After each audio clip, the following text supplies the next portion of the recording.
Hello, Michael. Thank you so much for joining me on the podcast today. It's really great to have you. Oh, of course. Thank you for having me. Oh, I feel like I'm at the Outback Steakhouse. I'm not quite as Australian as some of my family are. I've worked very hard to not be quite as outback steakhouse as they are. Really? Oh, I love anything Australian. Oh, look, I mean, it's a great place to be. It's hot. I mean, I'm very sweaty right now, but yeah, I come from a, do you know what the word bogan means? I've heard of it, but I don't totally know what it would mean. Oh, okay. Kath and Kim, the Australian version. Hmm. Kim is a bogan. Okay. So I And come from a long line of bogans. so is that what does that mean to uh like I don't even know I, what adjective it would translate to. I think, I mean, effectively, bogan is someone that is a little bit like uncouth, a little bit stupid, or a lot stupid. Usually lower socioeconomic Oh, I love background. that. Yeah, so my family is kind of made up of like Bogans and Hicks. So yeah, Okay, yeah, hick is I get that. yeah, it's good fun. But I moved far enough away from them so that they can't rub off on me anymore. Oh, that's sweet. Look, again, thank you for joining me. I really appreciate it. Now, I can't remember how I stumbled upon your YouTube channel, but I did, and I remember being lost down a rabbit hole of feeling very much, I don't know, seen, but Good. also Hmm. very like, oh my God, I relate to so much of to what you're presenting, which is really fun. Well, thank you. I love leading men down my rabbit hole. I mean, to me, it's my passion. I mean, making these videos, it's my main thing. So I just am like over the moon that anybody watches. Look, I think it's hilarious. I think obviously I feel like a lot of what I've watched kind of touches on a lot of body image stuff in the gay Hmm. world, watching it. And that's, as many gay men can probably relate to, it's something that we can all feel like we've struggled with or thought about a lot, like, Hmm. throughout our gayness. So I really connected with a lot of it. Oh yeah. I mean, it's like I think no matter where you are, a gay person will say, "I feel fat." You know, 100%. every gay person hates their body, I think, even when they have the best body on the block.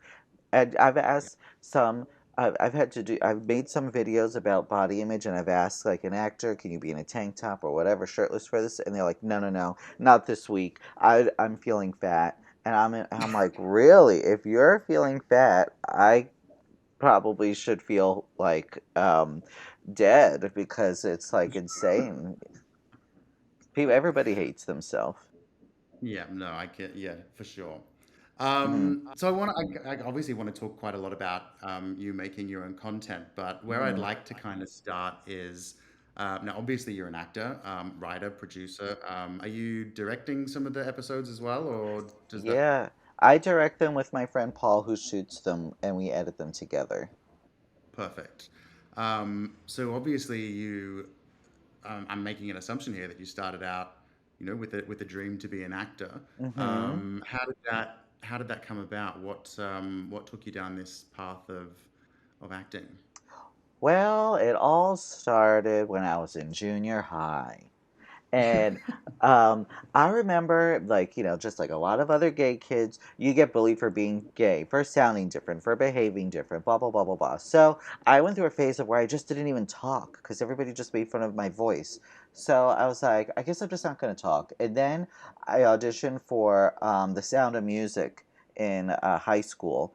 And I was like, you know what? This is going to be my shot. This is going to be my chance. And I'm going to do the musicals and the plays.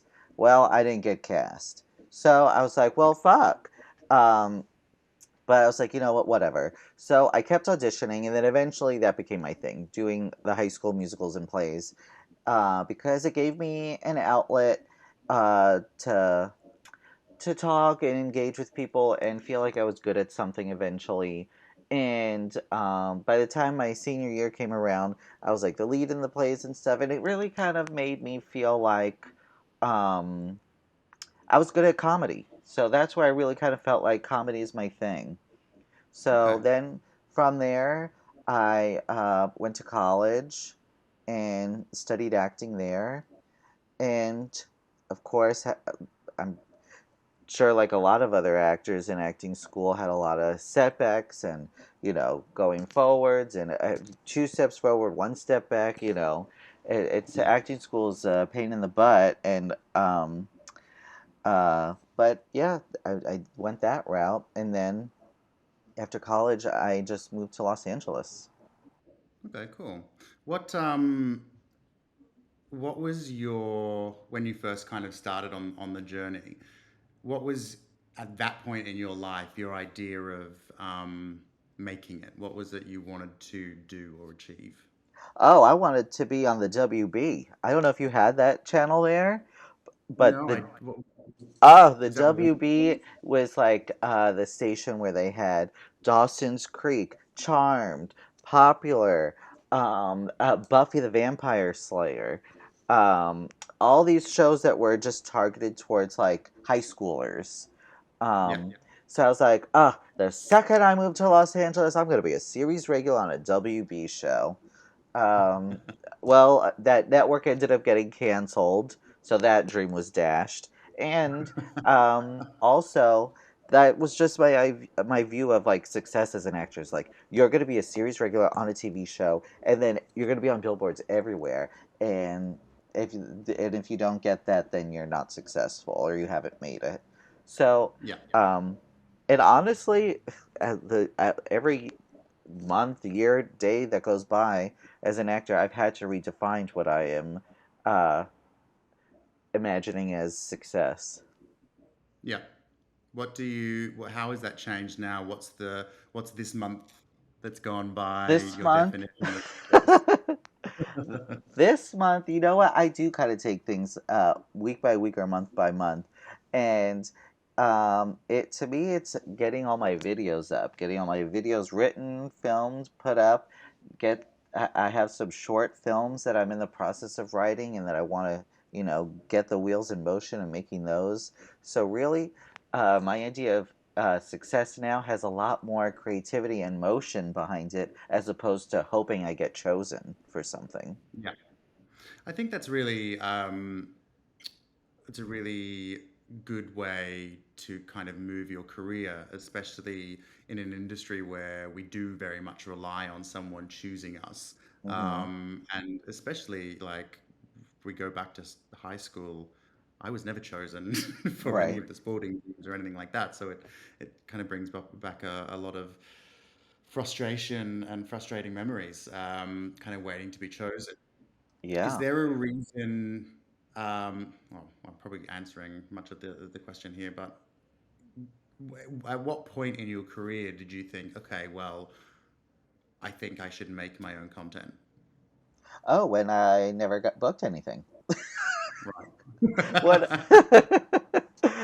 I never booked anything. I never got chosen for anything in Los Angeles. I think I moved to Los Angeles in 2009, and then I started, and then around 2012, I was like, well, I gotta like, not necessarily pivot, but like see what other tools I could use to get to where I want to be.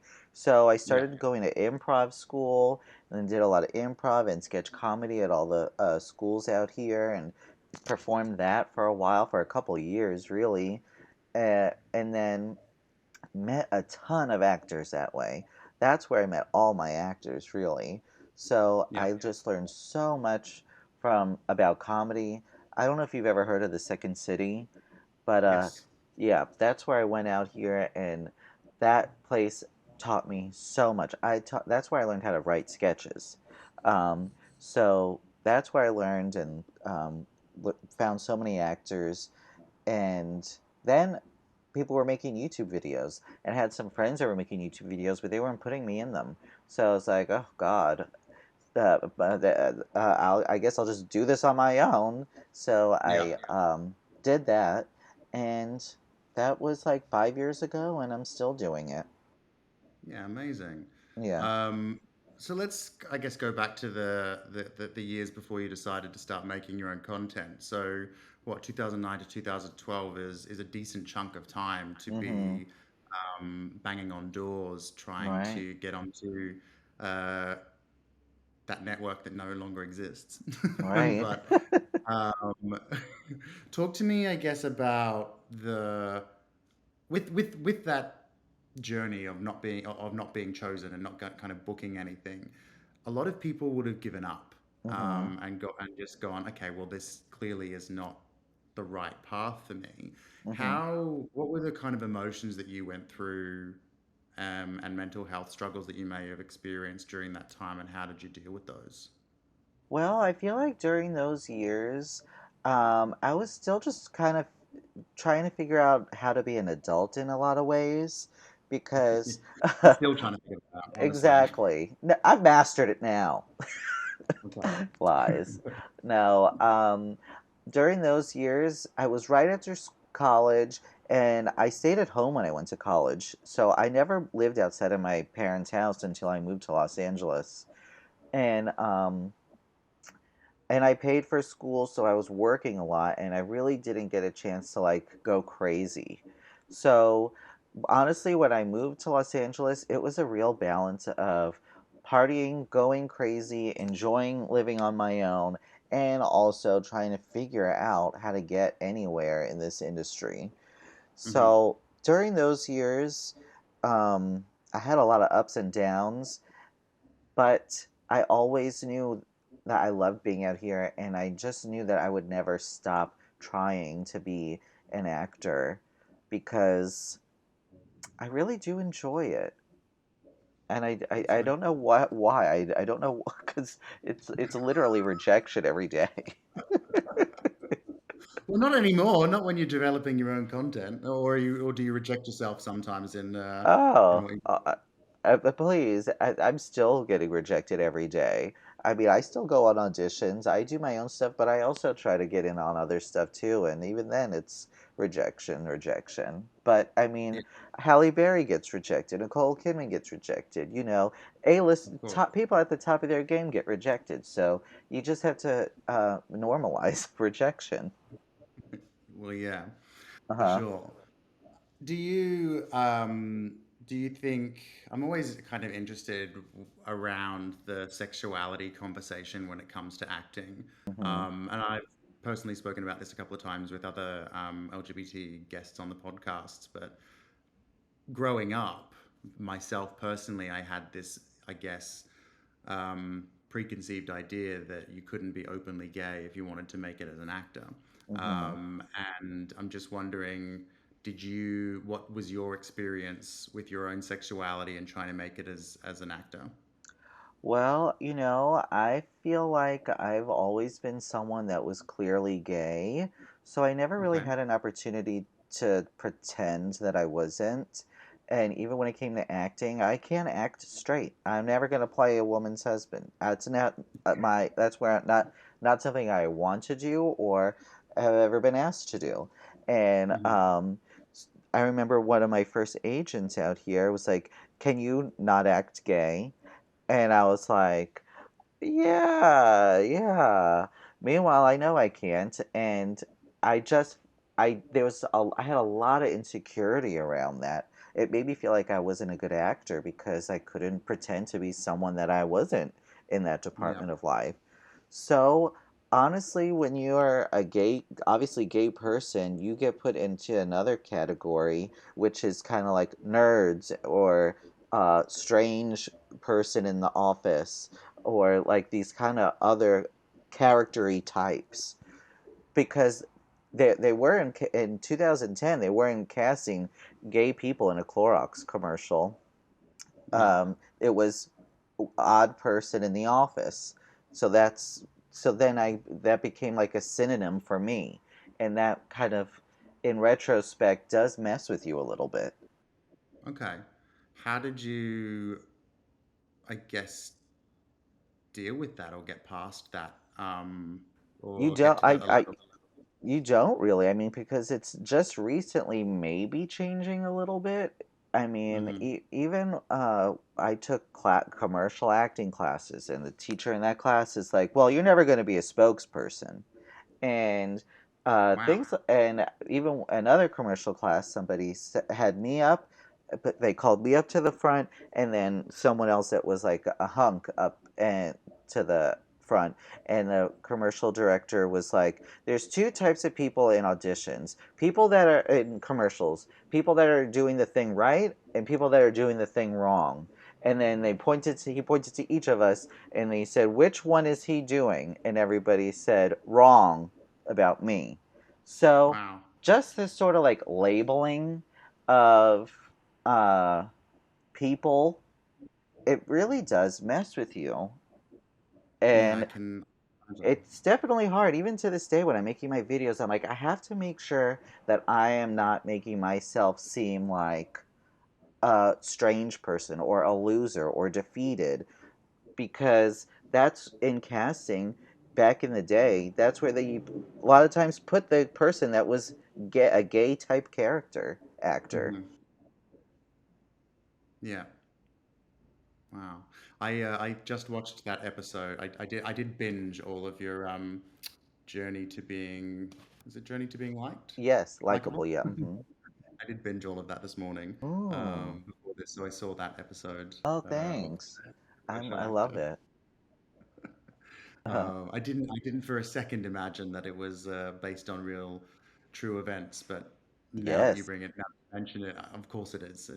Yeah. Oh, yes. Everything I write is based on true events for the most part, Okay. Well, they say to write what you know, so it's and definitely I know definitely how to be rejected.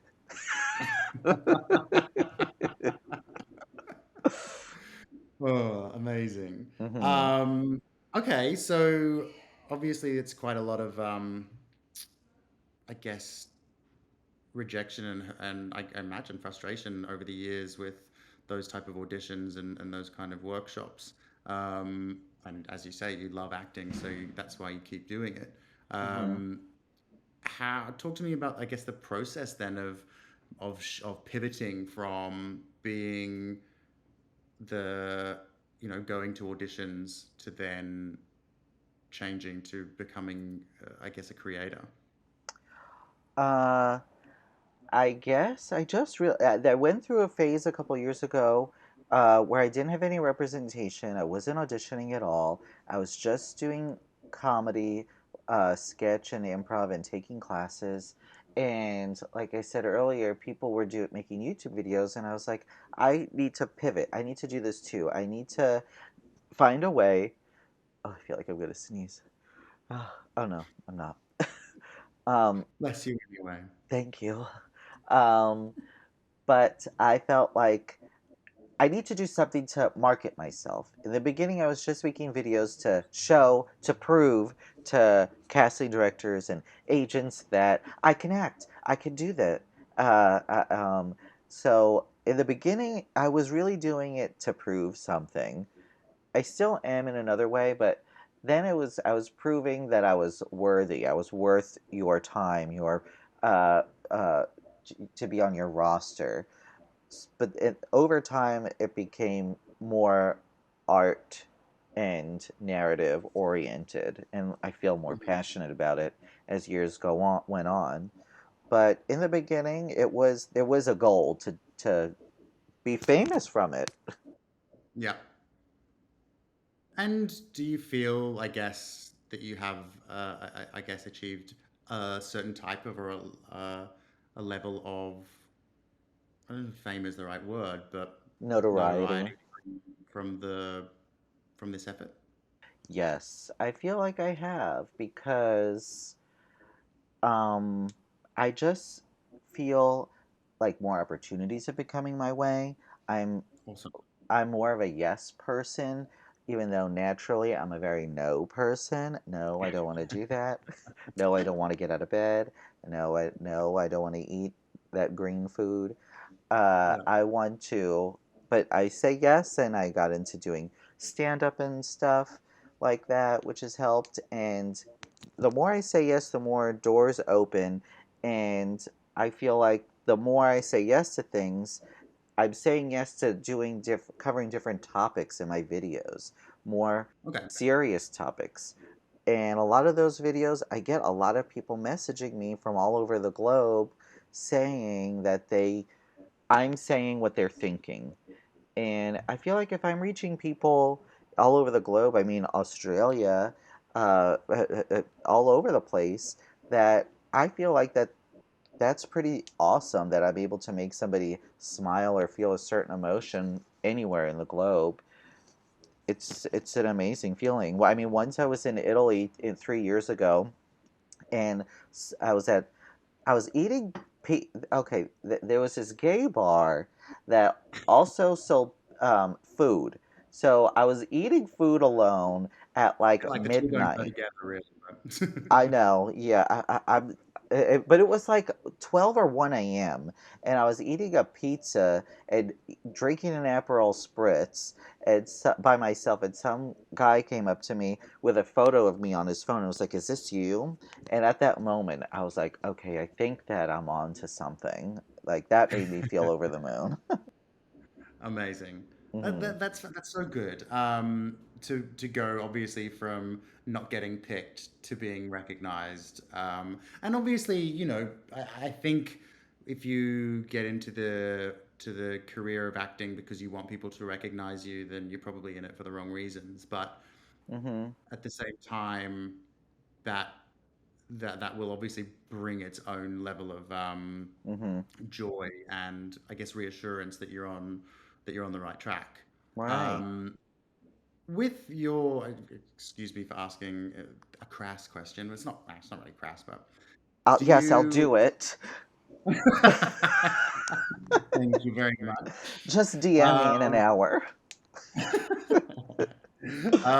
with with what you do on YouTube, are you able to make enough money for that to be your sole income, rather so that you can focus on that and not have to worry about working in a bar or something like that? I was working in a restaurant until 2019, but Okay. I got fired from that restaurant because I was like terrible at it.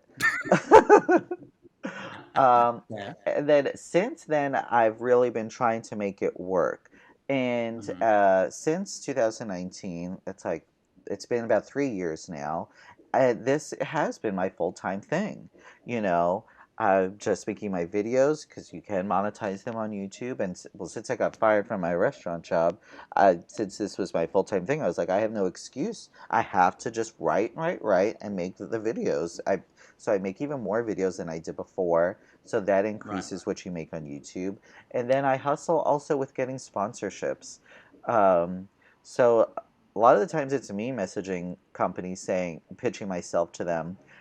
Hmm. And so with that combined, and then doing other things like some stand up that I'm doing now, and Cameo and some other little things, some acting gigs that I get here and there. For the past 3 years, knock on wood, I haven't had to work at a restaurant or job or something else. But I'm always in fear that I will have to. Fair. But I mean, look, I know I can only speak for myself. That's the goal for me is just to be able to pay my bills and enjoy my life through acting and not have to have Hmm. a side gig outside of that. So I Mm. think, you know, for all intents and purposes, you could be considered successful with what you're Hmm. doing as far as acting is concerned. So I hope you're really proud of what you've been able to achieve over however long you've been doing it. Thank you. I am. I really do practice gratitude because just a few years ago, that was my goal to just be able to make money from making my videos and acting and things like that. So I do feel like so lucky and so happy. And that's why I make sure my karma is always good because I don't want God or the universe to take this away from me. I will keep everything crossed for you.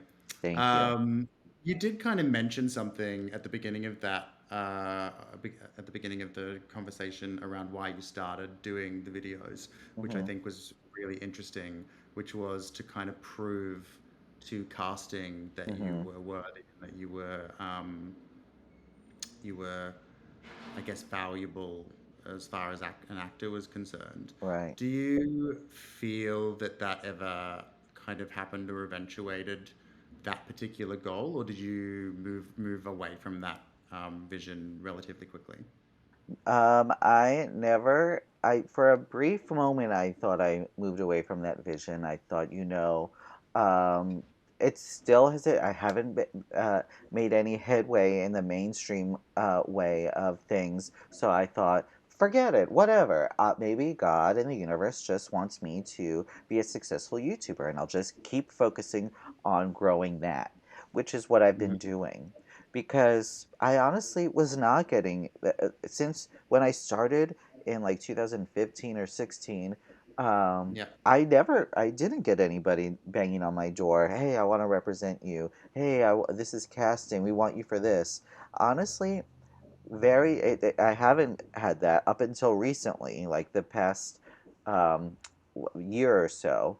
Has any of Mhm. it paid off in that mainstream success, mainstream way? I just got a manager actually, Okay. so that is very exciting to me.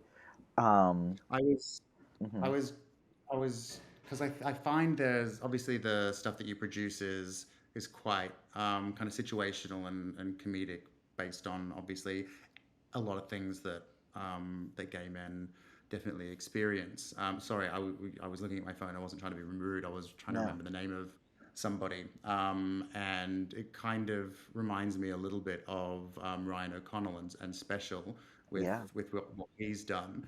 Do you think that there's an avenue or there's space for you to be producing what you're doing similar to that route of Netflix and streaming?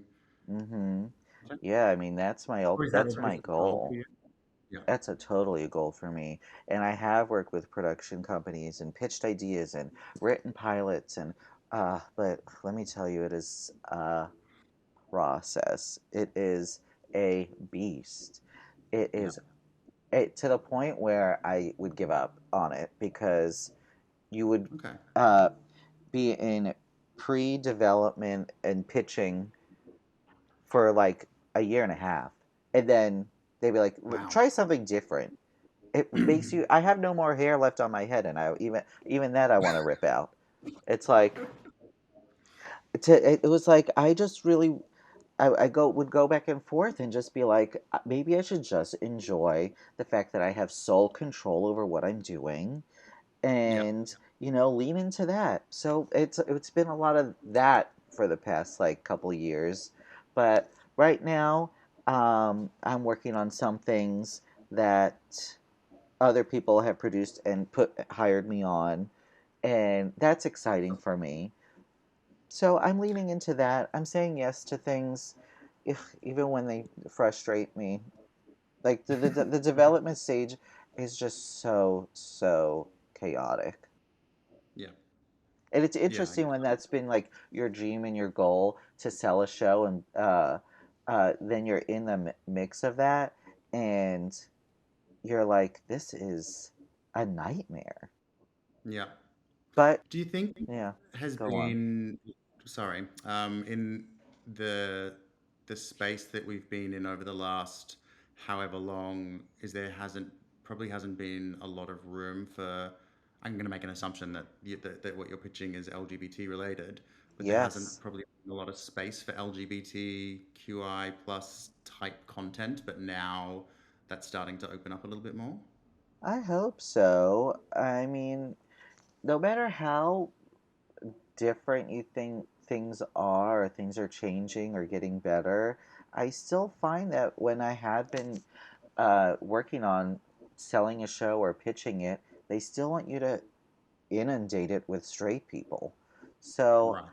I mean, I don't know. I everything I do is incredibly gay, and I guess maybe for some people it's crass, or but to me, I think it's real. It's not heteronormative. It's gay. You can there's doesn't link up with what friends are talking about. Yeah.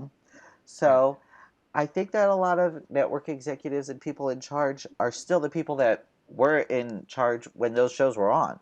So they are trying to wrap their brains around stuff that is complete homo centered, you Yeah. know. So they, I have faith things are getting there, uh, and also I don't necessarily want to do a gay show around babes. Also, I don't want the gay people in it to be models.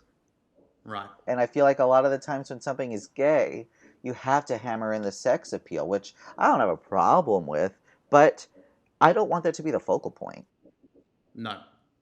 No. Um, I mean, I don't mind watching that stuff on occasion, but Well, I'm gonna force you to watch me.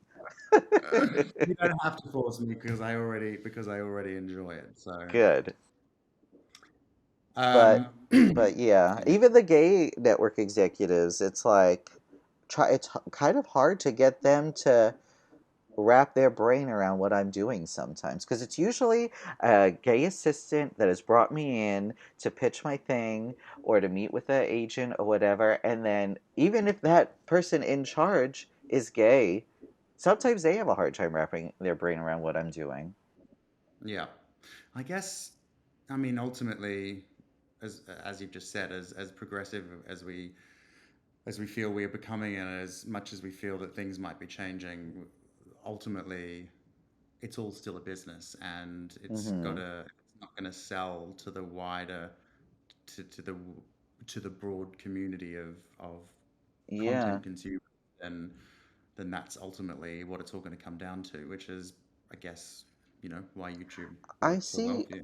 I guess I see both sides, and I try to wear my business cap, but also I want to entertain gay people. If other people are entertained, I love that. But my main focus is not to entertain gay people's friends that are straight. I Right? want to Yeah. entertain the gay people, Hmm. Yeah. queer, I should say. Everybody that's in the LGBTQ, uh, IA plus. I want them Yeah. to watch. As you know, over the past few years, self tapes have become the norm, and they are being used by more and more industry professionals to cast all sorts of productions. I've personally recorded self tapes for theatre and TV and film and commercials, and it makes life easier for casting as they can see more options. But what isn't easy for us actors is finding someone to read for us in the moment that we need them. That's where We Audition comes in.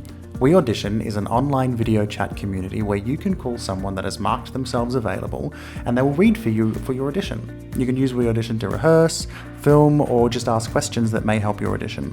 Last year, I had an actor contact me who had never drank alcohol, who just wanted to know how to play drunk. You can sign up to We Audition to be a reader yourself.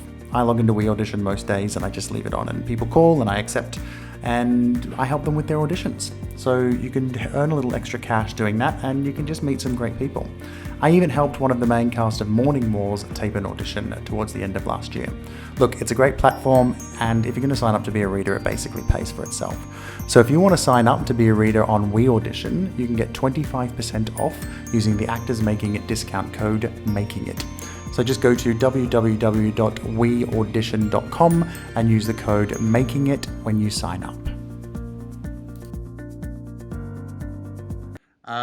Have you attempted? Are you working on other platforms as well as YouTube at the moment, like TikTok? Have you given that a crack? I try TikTok. I understand the appeal at times. Um, I feel like, unfortunately, I'm too old to completely understand the appeal.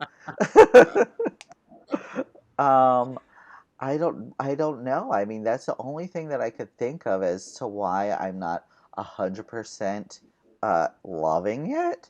Because Yeah. to me, I think people work so hard on their original content, and then for you to post it on TikTok with you doing mouthing other people's audio, like recycling other Mhm. people's um, work. To me, I'm like, Mhm. that's I have a hard time wrapping my brain around that being a thing, and you solely being popular off of TikTok trends and recycling audios and doing dances. But hey, I mean, I think I'm just old. Look, I can definitely empathize with that. I remember being quite reluctant to join TikTok initially, but then when the last lockdown started, I was like, I'll have a look at it, and it became fun. But there have been, I guess, a few success stories from TikTok of small content creators that have made like 1 minute episodes and ten episode kind of things and released them via TikTok, Hmm. have blown up and then Right. I think, but then moved to getting uh, sponsorship or network production companies Yeah. um, working with them off the back of it because it ends up growing and appealing to such a wider community because it gets shared quite considerably. Right. Um, Hmm. but yeah, I was just but you're right. The whole it's a funny little world TikTok It of the is, and it's rehash. short. I mean, 1 minute. I mean, now they changed it to you could do 3 minutes, but when it Yeah, was for the longest time when it was a minute, I was like, how do I make anything funny or tell any kind of story in that short amount of time? And also, TikTok is incredibly censored. Like a lot of the stuff I have on YouTube gets taken down off TikTok. right. So that's another thing I'm like, are you trying to tell me I can't say butthole? I have to say butthole. I mean, it is a word that needs to be said as often as possible. Come on. We've all got one. Let me talk about it. I don't know why you are assuming that I have one of those. You're right. I don't want to judge. I don't want to, who knows? I am only seeing you from the bust up. Correct. Yes. Now I Um, see it. for those of you listening to this on the audio version, he has seen nothing. Uh, Uh huh. do you think? Obviously, you're a lot of all of your work is in LA, based in LA. Is that the market that you think you'll stay in forever from an acting perspective, or do you see yourself broadening to other hubs as far as acting is concerned? I do anything that is presented to me, really. I think about anything. I think that what I'm doing, I can necessarily do anywhere, like writing and making my videos and my episodes and my web series and stand up. I could do that anywhere. Mm, Uh, but when it comes to acting, I don't even know what other um, places are like. I know a lot of people go to Atlanta, Georgia. A lot of my friends have hmm. moved to Atlanta from here.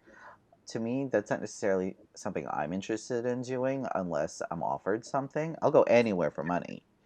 But but I don't know if I'll ever go anywhere else ever again for a shot in the dark. Yeah. Do you feel that LA was a shot in the dark when you first moved there? Oh, 100%. Yeah, it still is in a way. Yeah. But I mean, you've been there what, 10 to 13 years now, so This is my 13th year, yeah. yeah, and you're obviously doing something right if you if you've got this far. I feel like yeah, I am. I really feel like I'm on the right track. Uh, and I do. It's really hard to feel like you're on the right track and you're doing the right thing because the goalposts always change. What Right. you're saying with TikTok, I was like nervous. I was like, oh my God, is YouTube gonna become obsolete? Is it all gonna be TikTok? You're always wondering. You always have to be on your toes uh, Mm. and kind of diversify to make sure the one thing you're doing doesn't become extinct. Yeah. Yeah. Are you I'm just thinking about the whole what you've just said there about stuff kind of ending and all your eggs in the kind of YouTube basket, which Hmm. obviously you've kind of already mentioned you struggle with the where should you kind of focus your attention. Um, do you have, I guess, a backup plan of what you would do if, for argument's sake, tomorrow YouTube was gone? If um, if I would concentrate on stand up Okay. because it's interesting. I moved to Los Angeles to be an actor, and it has slowly morphed into me being more of a comedian than an actor. Like a comedian that does acting as opposed to an actor that does comedy. Right. So if all else fails, I'll always know how to write a joke, and I'll always know how to work a microphone. So that's I feel like joke telling and stand up is going to be the art form that's around forever.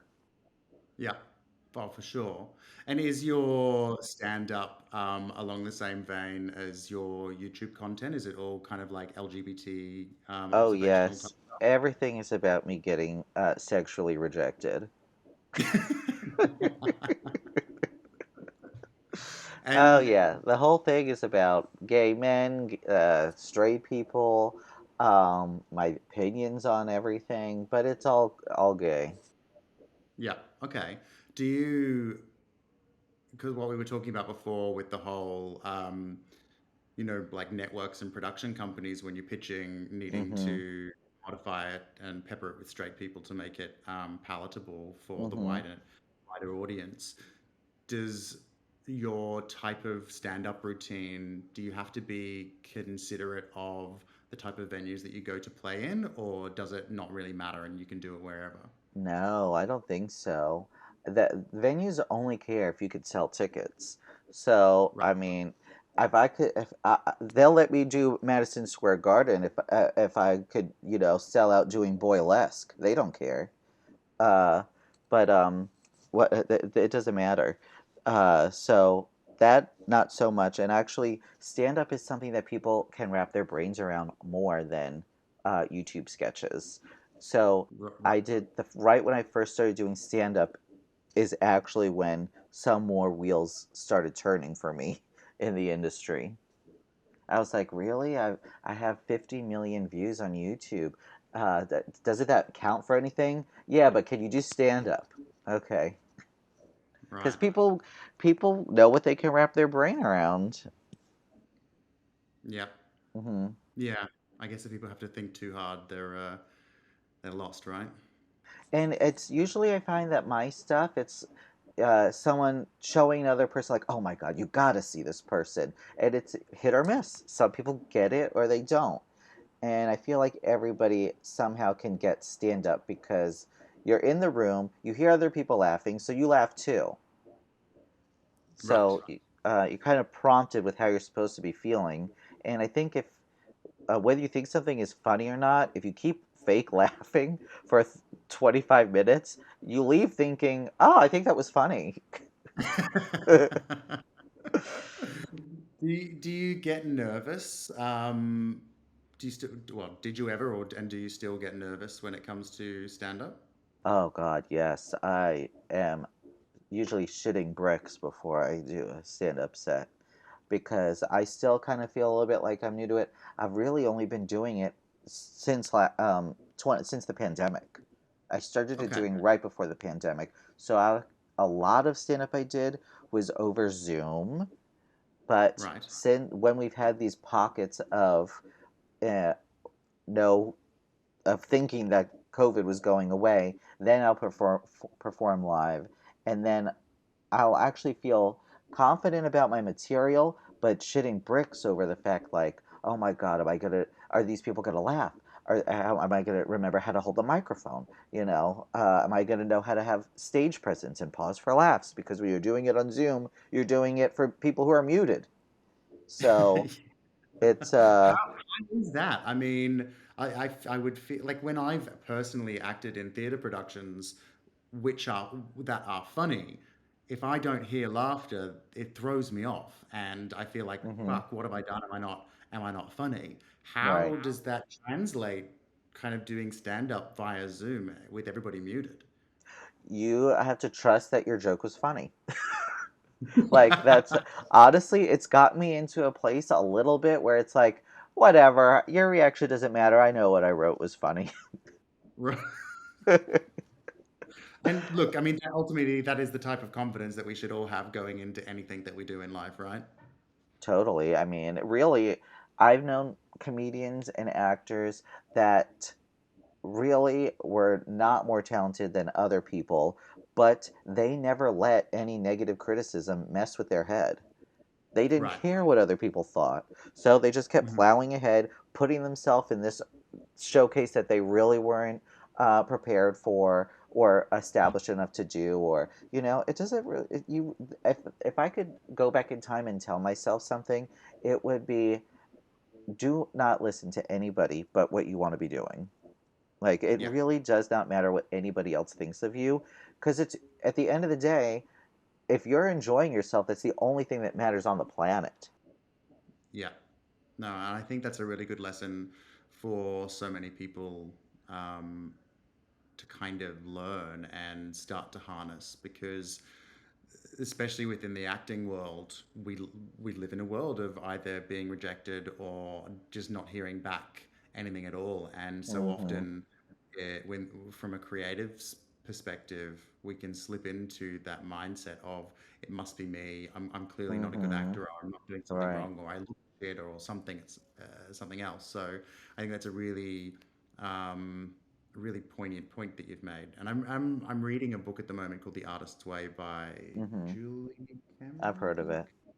And one of the first things that I read in there was literally sometimes it's not the most talented people that make it, but rather those that have the audacity to be whatever they do, whatever Oh, they want to yeah. do, which Oh, I think is I think talent is probably the smallest thing that matters when it comes to somebody being financially successful in this business.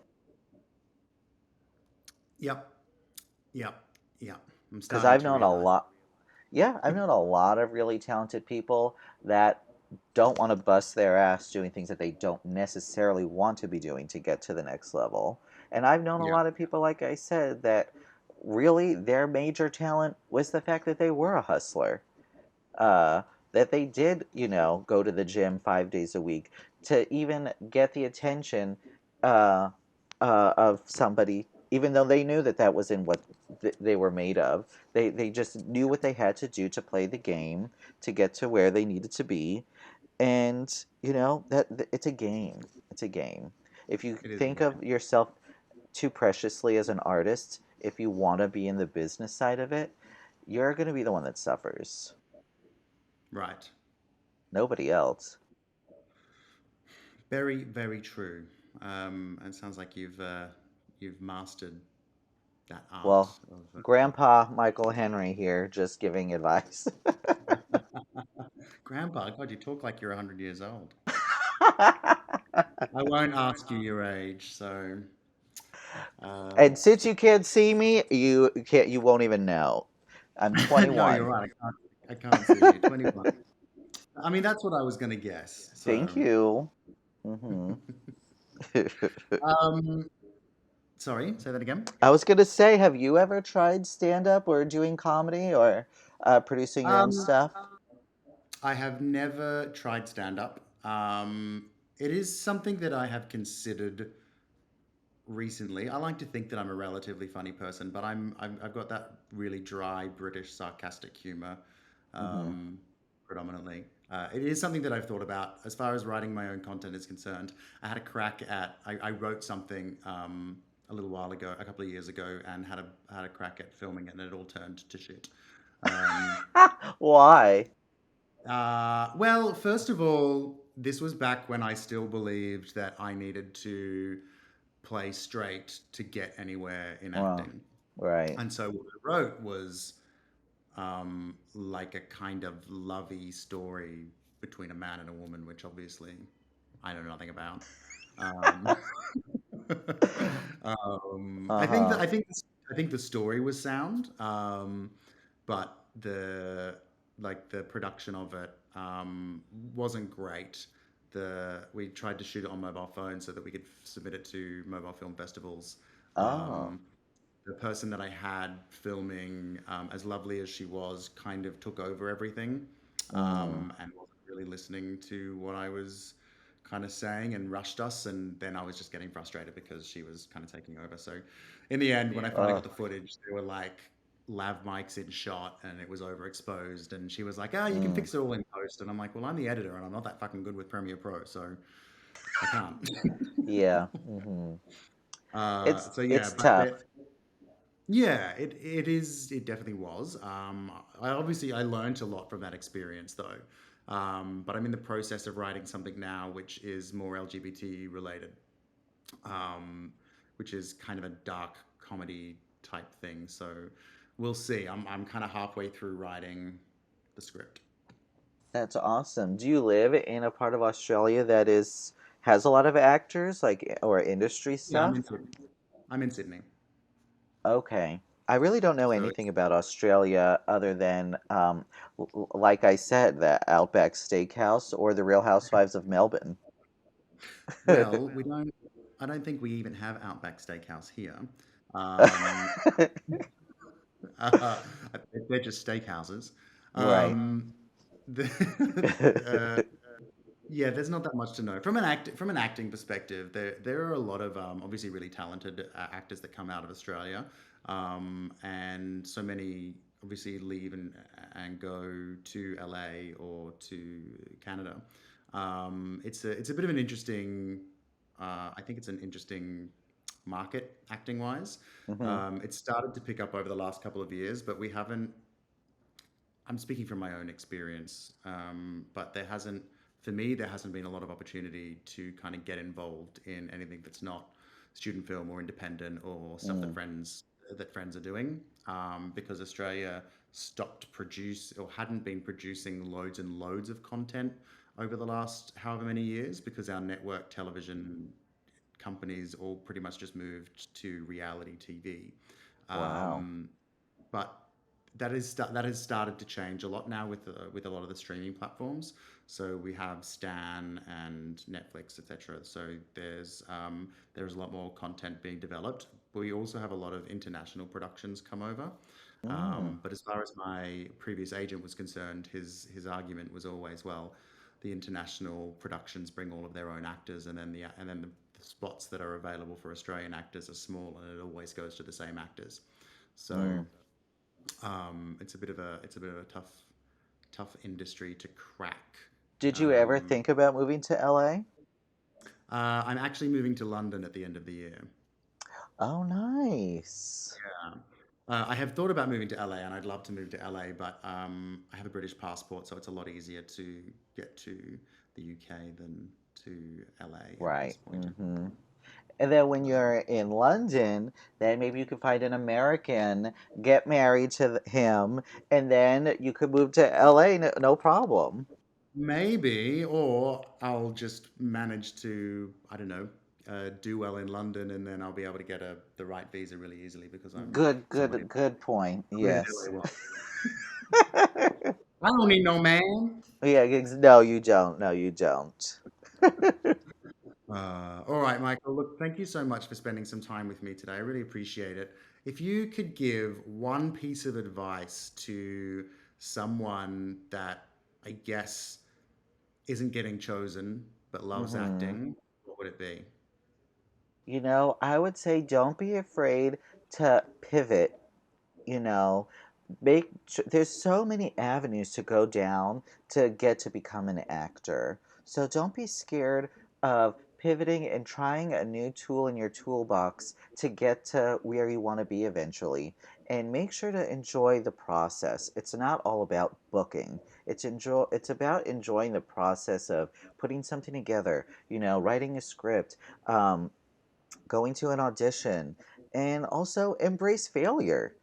You Yeah. cannot do everything uh, expecting that you're not going to face failure. It's 100% guarantee.